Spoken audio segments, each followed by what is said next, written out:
right. So let's begin where it all began, right? The origin of what we know now as the Spring Framework is actually in a book. This is actually a good indication of where this talk is going. There are quite a few historic images. I've intentionally not touched them, so they date back to, in this case, of course, 16 years ago, and some of them, of course, show their age very intentionally. Anyway, this is the original book. It's J2E Design and Development by Rod Johnson, published by Rocks back then. This book was published in early December 2002, and I bought it just when it came out, and I read it over Christmas and New Year break, 2002 to 2003, myself. It has about, or almost like 700 pages, so it was quite a read. And it came with a download. It of course was explaining a lot of design patterns, but that was sort of half of it. The other half was a sketch for a framework of a different kind. That sketch, that very early incomplete prototype, also came as a download in a com.interface 21 package with the book. And it didn't have a name. There was no notion of this being named Spring anywhere in that book. Anyway, I really loved what I read here, not just from the perspective of the recommendations and the coverage that Rod had here, but also kind of his perspective, his style, his vision for how things should be was very much in line with where I was. I was a Java enterprise architect at that time, so I was suffering through a lot of the same kind of issues. The next step that we took, was actually a step I took. I got in touch with him, just like in late December, early January. I dropped him a note, back then, of course, without any other social media channels. That was like a feedback mechanism at the Rocks website. I got in touch with him and asked him, would you consider taking this forward, right? Taking this basic prototype for a framework and productizing it, turning it into a proper open source project, rather than just a download that comes with a book. And Rod was initially reluctant to do this. He spent like 9 or 10 months writing this book, right? He was a consultant himself. He wanted to get back into business. And kind of following up a book with starting an open source project didn't appeal too much to him, but he reached back out and said, like, what if you committed yourself to sharing the load, right? If we are co-responsible for the initiation of this project, then I'm willing to do it, and I'm willing to make it a part of my the next few years of my career. And that's exactly what we did in January. We didn't waste a lot of time. We just had about a couple of weeks of setup time, and we took the prototype code that came with the book, uploaded it to sourceforge.net, the github.com of the times, right? SourceForge, anybody remember SourceForge? And we of course had to choose a project name when we uploaded it. In SourceForge, you can't change the name after the fact, right? A repository, a subdomain at SourceForge has a fixed name from its inception. So that was the time when we had to choose a name for this project. And there were a couple of names up in the air. In the end, there were a couple of other people also on that feedback forum around that book, and it was one of them suggesting the name Spring, if I remember correctly. And Rod and myself, we immediately loved the name. And for the uniqueness of the name, we added the kind of framework term, right? So Spring Framework SourceForge.net, the Spring Framework name at SourceForge, was actually chosen when we uploaded it to SourceForge in February 2003. And this is what turned into Spring Framework 0.9, released in June 2003. This is already a much more complete version of the framework than what came with the book. There was a lot of work done. When Rod committed himself to this, and when I committed at the time, like half of my time, I took half of the time off my job to do this, then I then we really spent a lot of time trying to reach a sort of complete initial minimum viable product, we would say this in these times. 0.9 wasn't quite what it was meant to be yet, but we decided to release early, June 2003. This was already the first release that I did, that I was responsible for. And ever since 0.9, every single Spring Framework release was signed off by myself for a long time, even tested and uploaded myself. I'm quite a control freak in that respect. But literally, my responsibilities as a release manager are very essential to my own definition of my responsibilities here. And it started with 0.9, never let go of it. There was another almost a year, like 9 months, up until our declaration of 1.0 generally available. Already in the org.spring framework namespace at the time, and pretty much in the shape that we know it at now. If you look at the core framework, not necessarily the usage model, but much of the structure, the module structure, the package structure, the mechanisms at the core of the container were already in place back then and are still in place now, in an evolved form, of course. The usage model was of the time, right? XML bean definitions, matching web XML, matching Hibernate XML mapping files was a very common thing to do for metadata definitions.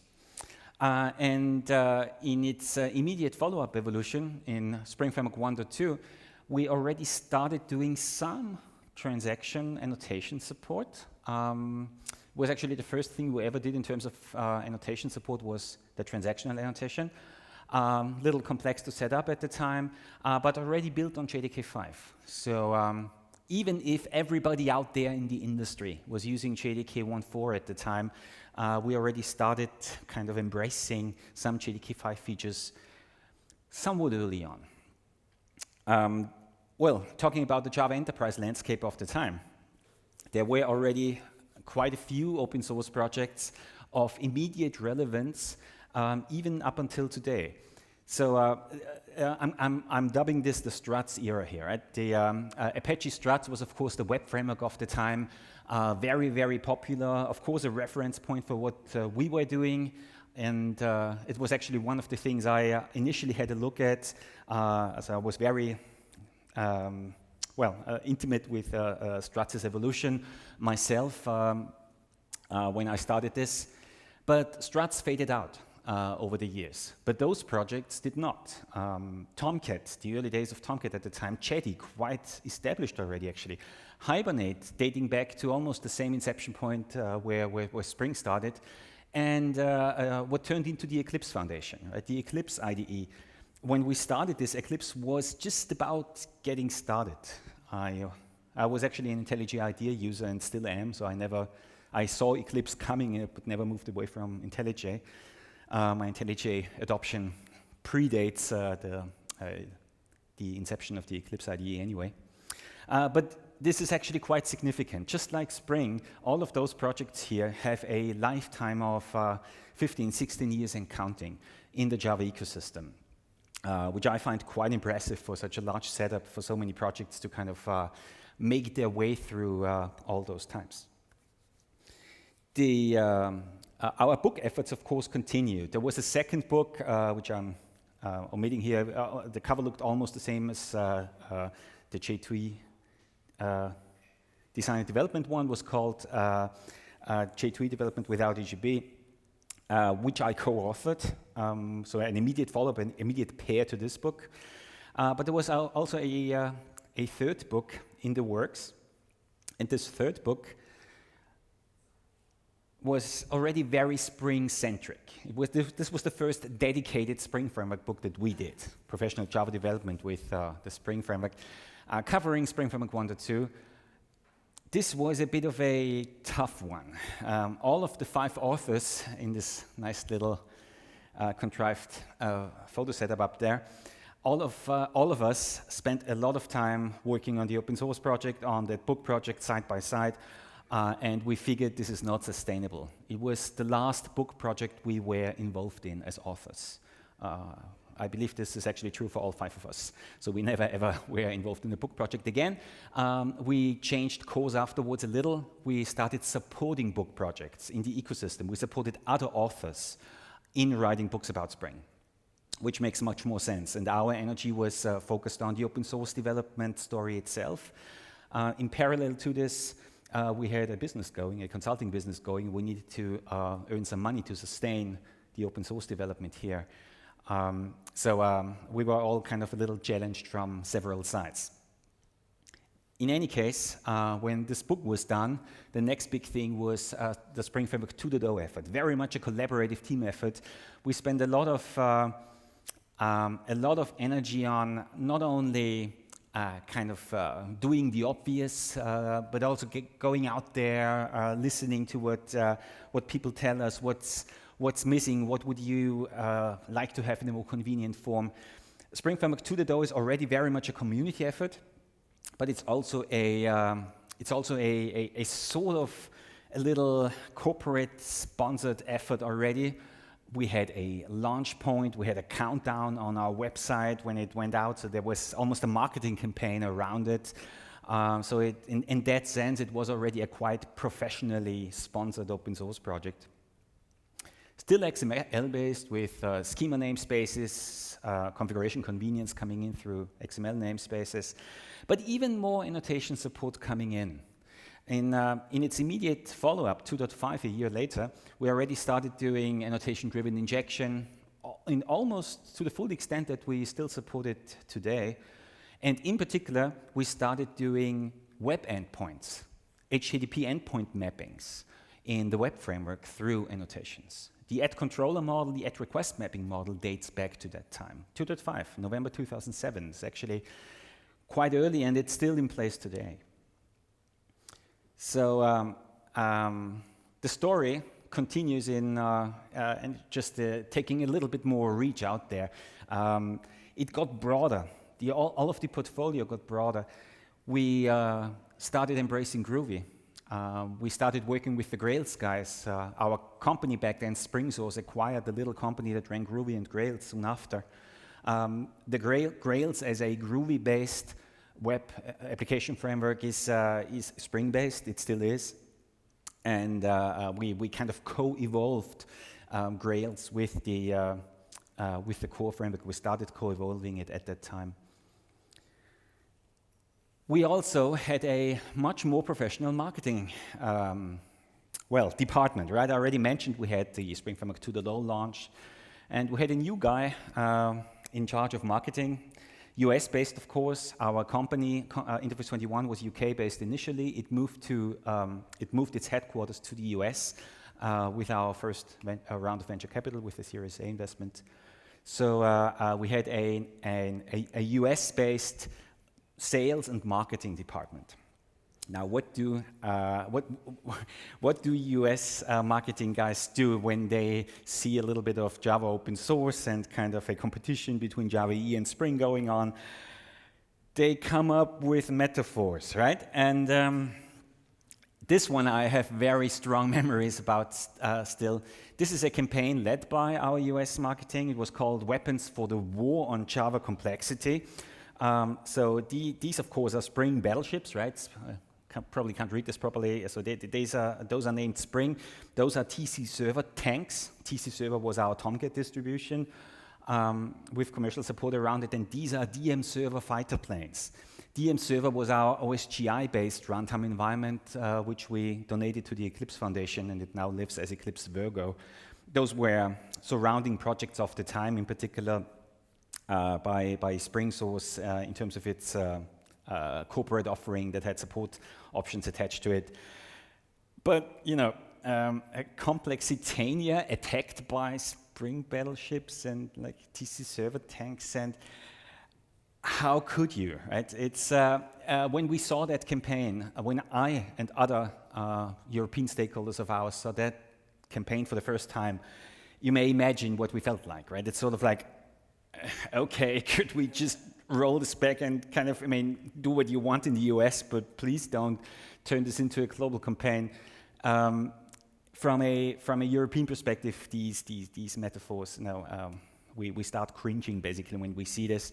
Whereas in the US, keep in mind, in the US they declare war on something very quickly, right? War on drugs, war on poverty, of course also real wars, let's keep that aside, but they use they overuse the war metaphor. I mean, like war on drugs, war on poverty, huh? So war on complexity doesn't seem so wrong to them.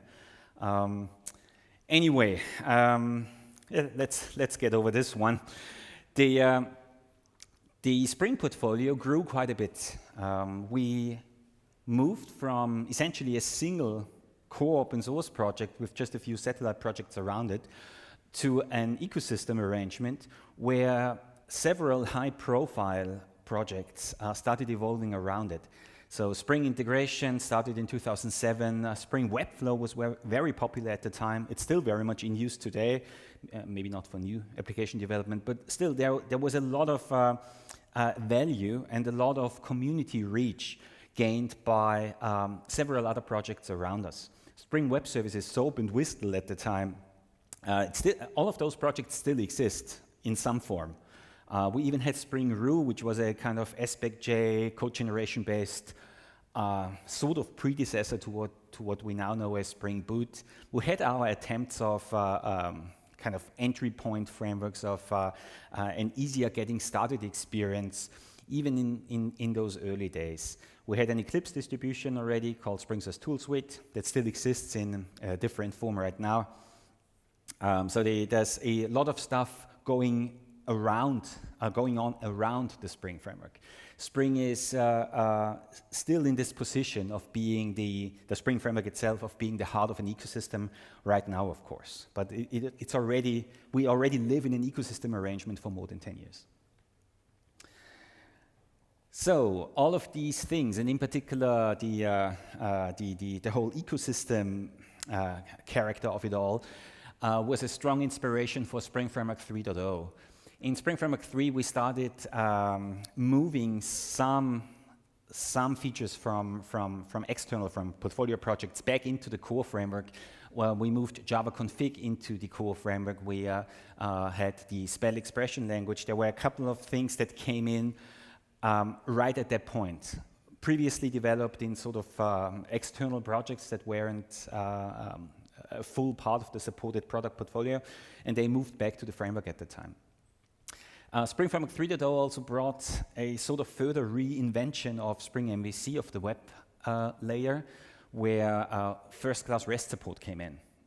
I would even argue that Spring MVC sort of reinvented itself as a REST endpoint framework from the kind of form-based HTML rendering framework that it was before.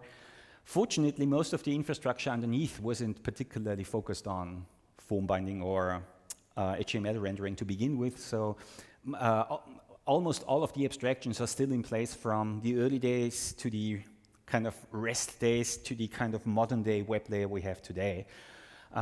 This is, of course, not necessarily a given, right? When you start developing some abstractions, they might feel outdated very quickly. We are in the fortunate situation that both at the core container level and at the web framework level, many of the abstractions that we picked in the early days, dating back to 2003, 2004, turned out to be useful or at least evolvable, even with new challenges, new application architectures coming our way. Otherwise, you end up in a situation where you need to throw away your existing web layer completely and redevelop it. We never had to do this. It was always an evolutionary model. There was always an evolutionary path that we were able to find, that we were able to take.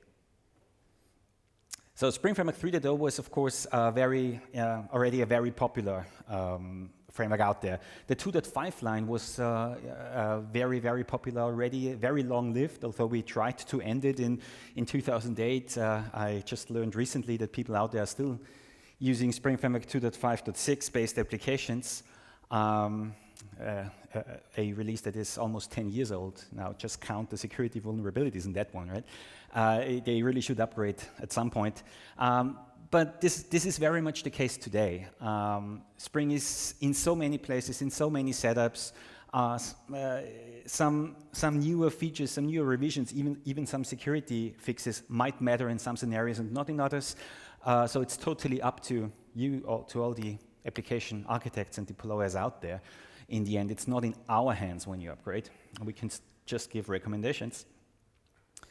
The state of the art is, this is a few years later, right? It's not XML based anymore.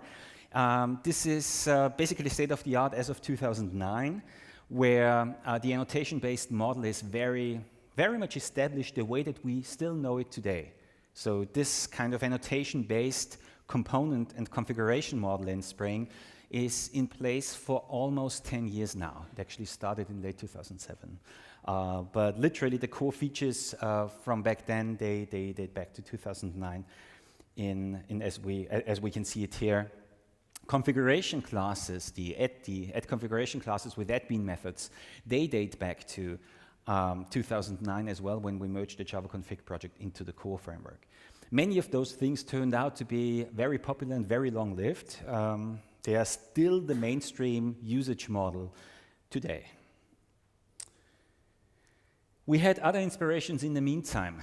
SpringSource got acquired by VMware in 2009, so the former SpringSource moved to VMware as a sort of department, a group of basically 150 people that lived as a sort of little sub-entity in VMware, but essentially we've been parked there for what turned into a, so just for a couple of years, in order to be prepared for a spin-off from VMware and EMC that turned into Pivotal. And the central driver in the Pivotal story in particular is a cloud platform called Cloud Foundry, an open source project of its own. The relevance for the Spring story is very much as an inspiration. Of course, a cloud platform does many things with many languages and many data stores, but there was a strong Java audience out there and a strong connection that we had to the Java audience, and there were strong drivers for people to try to deploy Spring-based Java applications to cloud platforms, to Cloud Foundry, but also to like Red Hat's OpenShift and Heroku and Google App Engine, and all of them emerged around the same time anyway. So this was a strong inspiration for us. How would you prepare a Spring-based application? How would you follow certain guidelines for cloud-based deployment for what we are dubbing cloud-native applications now? Also strongly having a microservices aspect to it, of course. So all of those inspirations we embraced into what became Spring Framework 4.0. The first release that was really kind of happening at Pivotal. I mean, it was already in preparation before, but this was very connected to the storyline in Pivotal. Spring Framework 4.0 was the foundation for Spring Boot 1.0. The entire Spring Framework 4 line cannot be separated from Spring Boot 1.x. They really co-evolved very closely. Spring Boot is, of course, a kind of even more integrative affair. It takes the core framework, it takes Spring Data, it takes Spring Security, it manages the dependencies for all of them, it auto-configures them based on certain indications at runtime, at startup time. It is very microservices oriented, although we're not calling it a microservices framework. It turns out to be very useful for microservice architectures, and also in particular useful for cloud deployment, where, of course, in the meantime, we have the Spring Cloud project that has kind of a more dedicated integration with like the Netflix cloud stack, and there's more than this. But at the level of the core programming model, the way we see it is that we are essentially building tools. We have tools on offer, guidelines around them, but in the end, we are empowering the application architect. We are not really dictating any particular architectures. This is also the reason why we don't call anything Spring Microservice something. Many of our pieces are sort of particularly useful in certain architectures, of course, but they are not necessarily tied to them. On a different note, Spring Framework 4 started embracing JDK 8. This is a very essential step. I find JDK 8 is an inspiration just as much as everything else here for us. JDK 8 brought so many nice little, or even not so little, right? Quite significant language and API refinements to Java itself. Not only for convenience at the application development level, but also for framework providers. There's so much goodness we can do and we can provide around JDK 8 that we started embracing it before its own GA. The story in the programming model got much more sophisticated, you could even argue quite subtle in its refinements. For example, the whole composable annotation model, build your own annotations and use your own annotations in your own code, choose your own names and choose certain characteristics in a convenient fashion. Those date back to Spring Framework 4 time, to the Spring Framework 4 timeline. And the modern day MVC controller, web controller model with its shortcut annotations and the kind of the convenience of certain web characteristics being baked into certain stereotype annotations dates back to that time as well. Although even just visually, you can see that most of this model is still very much in the same line of evolution, right? In the same line of design that we started in 2007. It's not that different. It's just fine-tuned from there. So it's still very evolutionary and an immediate continuation of this kind of design language that we established in the 2007 to 2009 era. Now, while we've been doing all of this, a couple of other things happened on the side of it. There was a strong movement towards what we know as reactive programming. The Reactive Manifesto dates back to roughly the same time the Akka, Lightband's Akka, as an actor framework dates back to that time, and the inception of what we know now as reactive streams, which was actually a quite immediate follow-up to the manifesto.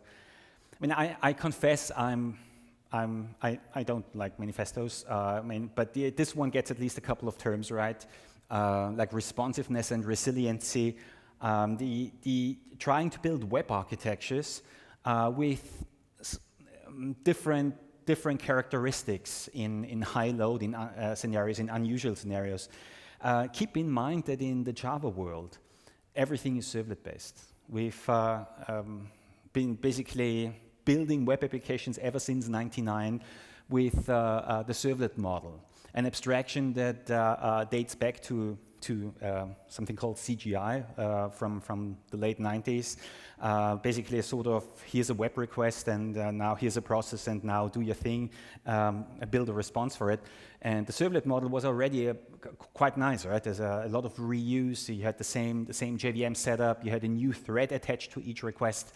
It was sort of modern at the time, but where we are now, the servlet model also comes with limitations. There's a thread pool attached to it. If you exhaust that thread pool, if all the threads are busy, you can't accept any new requests. Even the simplest index HTML requests or index style requests would have to be rejected by your application at that time. So it comes with its own share of problems in high load scenarios. We've all learned how to deal with them in one form or the other. Reactive architectures, reactive web architectures are essentially a different spin, looking at the same problem space, trying to attack it from a different perspective.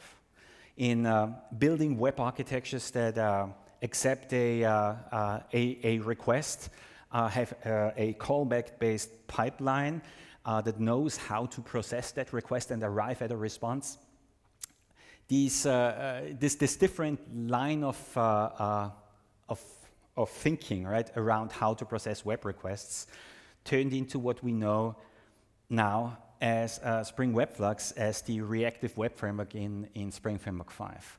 So a strong inspiration here is not only the reactive processing model, a callback-based, backpressure-based, processing architecture at the core of the web framework as a sort of alternative to servlets. It's not only that, it's also an API style that comes with it, a more functionally oriented API design style. The idea behind this, and doing this in the same release, is that it goes really, really nicely together.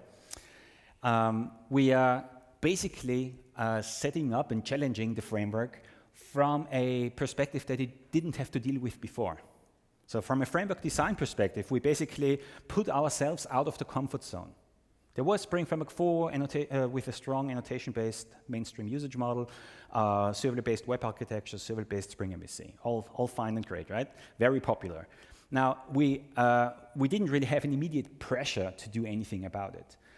We were trying to force ourselves to take a step back and just see how much of our framework architecture and of our framework arrangement that we have here would also be useful in a different usage model, in a non-annotation-based usage model, in a usage model with very little reflection involved, in a, of course, reactive usage model possibly, right? With building reactive web endpoints with a functional API is kind of ultimately very different from building servlet-based web endpoints in an annotation-based usage model. At that level, it's very different. 1 or 2 levels below, a lot of the core framework functionality turns out to be very and immediately useful in both kinds of scenarios. This is not as unusual as it may appear here. We've been doing this before. We've had Groovy-based bean definitions. We've had a programmatic metadata-based registration model for the longest time. We've always had alternative configuration models, alternative usage models. The difference here is that we saw a potential for, well, maybe not necessarily for ruling the mainstream, but a potential for a very significant portion of application architectures out there benefiting from this quite different usage model. The functional registration style here is ultimately functional as in Java 8's functional. So this is just indicative basically of what you can do. But for those of you somewhat familiar maybe with Spring, well, I could actually, that's a good point of asking. Who's familiar with Spring in general? So you know generic application context, maybe you've seen the class before. That's great to know. So there's a lot of API that actually has like 10 years and counting behind it, kind of being put into a different position here. Generic application context was always there, but it was sort of a little bit of a niche thing if you wanted to register bean definitions only yourself, more for integrators than for anybody else really. Now in Spring Framework 5, it receives a few new convenience registration methods along the lines of what they did with Java collections and Java streams, Java collection streams in Java 8. Very much inspired by the functional API design language in Java 8, which also means, of course, designed for use with Lambda expressions and method references in Java 8. That's exactly what started appearing at many levels across the framework, and in particular here for core registration purposes. So what we're doing here is essentially just registering 2 components, one of them with default construction rules, and the other to be built with an inline Lambda expression. We're calling this an instance supplier. It's essentially it's literally a Java util function supplier, Java 8 supplier, that we dispatch to every time we need a new instance of this class. The container is still in charge of the lifecycle. So semantically, this all works within the Spring component model. It's even backed by bean definitions. You can still run post processes over them. All of the infrastructure still applies. But if you express yourself this way, the container has very deep and immediate support for what you're doing here. So we are not trying to adapt this. There's no reflection involved. There's a straight dispatch to this instance supplier callback that you're providing. We're basically shortcutting directly to it, not even looking at the constructors. or doing any reflection around that class. This can be fine-tuned, so there's, the idea here is that this model grows nicely with your requirements. If you want to be a little more specific, like setting a lazy init flag or providing kind of a more fine-tuned configuration arrangement, it's there to serve you. There's a var arc that we call bean definition customizers, further one-line lambda expressions that come in, comma, lambda, down here. As many as you need. What you receive here is the good old bean definition, allowing you to fine-tune the configuration behind it. In this variant of the usage model, there's no annotation processing happening, right? So there's, unless you choose to start with annotation config application context here, which is a subclass of this one, there's no annotation processing active. We're not even looking at annotations. We're not even searching for them. So this is quite different from that perspective.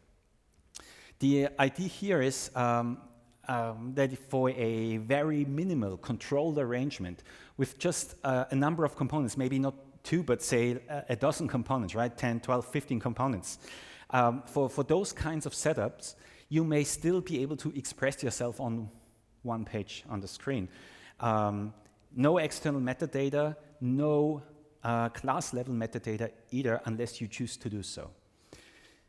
This is a rather extreme perspective, but that's the whole point. We tried to put ourselves into a more extreme perspective in order to challenge ourselves and to challenge the framework underneath to be perfectly useful and not do any nonsense in that kind of extreme perspective, right? So it's also a sort of a perspective that allows us to optimize the framework for this kind of usage model. The combination of functional registration with annotation-based transactions, even annotation-based injection, is still perfectly possible. All of those pieces, all of those features nicely mix and match. But you should be able to use them on their own as well, right? This is very much the good old Spring tradition of different usage models, but mixing and matching at every level. Now, I haven't mentioned Kotlin yet. The Kotlin language is also a strong inspiration for what we're doing in Spring Framework 5. Kotlin as a sort of, a contender in the Java language space, brought lots of interesting features our way. Again, the way I see it, or the way we see it in the Spring open source team, is primarily as an inspiration. There are language features and certain API conventions in Kotlin that serve as a great inspiration for us as framework designers, allowing to kind of evolve the framework and the framework's APIs in a way where it becomes a natural citizen in a Kotlin arrangement. We started our initial attempts in the middle of the Spring Framework 5 milestone phase, and quite late in the game we decided to roll first class support for Kotlin right into Spring Framework 5 proper to immediately productize it. This is not totally unusual. We've done this with Groovy and the Grails framework 10 years before, right? But now we're doing it with Kotlin specifically, and these snippets that we've seen before here are now expressed in Kotlin in 2 different ways. So this is kind of the Java version, of course. This is essentially the same usage model, a new generic application context, a foo class registered, a foo component around the foo class registered with default conventions, and a bar class registered with an instance supplier. But there are a couple of noticeable differences. In the Java version, we had to say, we register a component of type bar.class, and here's the instance supplier. Because in the Java 8 model for Lambda expressions, we have no way of inferring the return type from a Lambda expression or method reference. We simply don't know what it's building. It's basically, it could be any object. So you have to specify the actual component type separately. What we're doing here, what we're applying here is not a Java 8 Lambda expression. It's something similar. It's a Kotlin function. And what we're calling here on generic application context is not the very same version that we're calling in the Java example. We're calling an overloaded version that takes a K function. And the Kotlin K function allows us to reliably infer the return type of that function. So by providing a k function, we know that this is producing an instance of bar.class. So there's no need for you to repeat yourself. So we're making use of Kotlin language conventions and Kotlin reflection features. Kotlin has its own reflection API. In order to arrive at a more convenient, less repetitive registration model. The way we technically accomplish this kind of arrangement is through Kotlin extensions. So if you download a Spring Framework 5, then what you get is the same kind of jar arrangement that you always had, like Spring Context jar, etc. Those standard jars come with Kotlin extensions. For example, generic application context comes with a generic application context extensions.kt file in the same jar.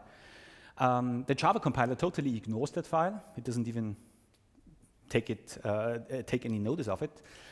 But the Kotlin compiler, by convention, knows that those are extension functions for the generic application context Java type.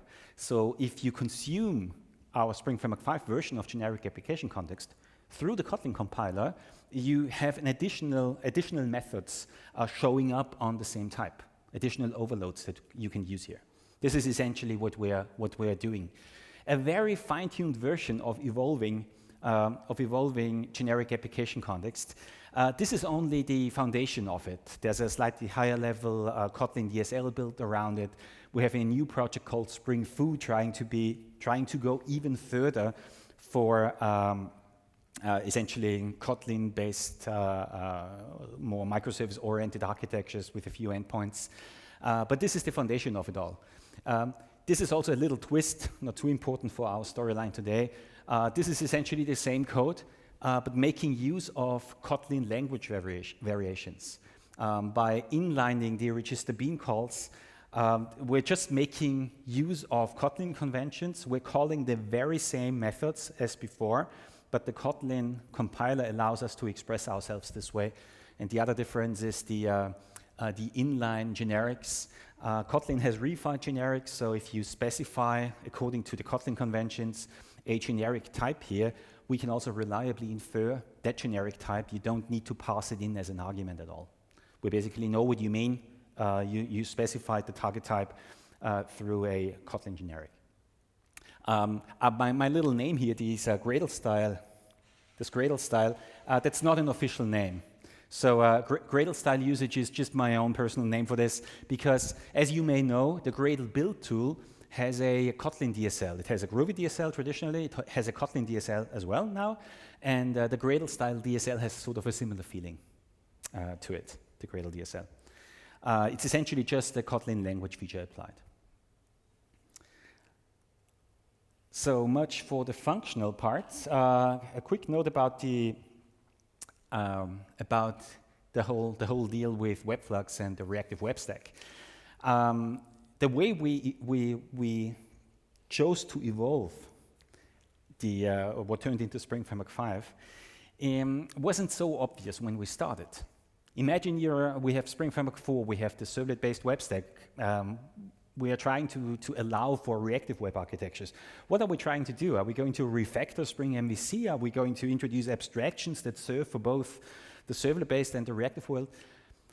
It doesn't really fly. We didn't really get anywhere with that line of thinking. The way we ended up introducing reactive web architectures to our stack is through a separate module, essentially a separate web stack. If you look at Spring Framework 5, there's Spring Web MVC as the traditional servlet-based web module, web layer, and there's Spring Web Flux as a reactor-based web stack next to it. It's essentially two web stacks. They share a lot of commonality where that technically makes sense. They share the same mapping annotations. They share some of the same binding architecture. They share quite a few utilities underneath.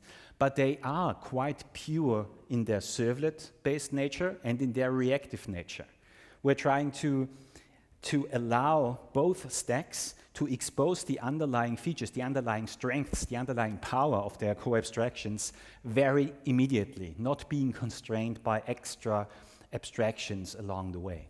So Spring MVC, Spring Web MVC, in Spring Framework 5 is still the good old servlet API, kind of an evolution of the servlet API-based web framework that you've been using for so many years.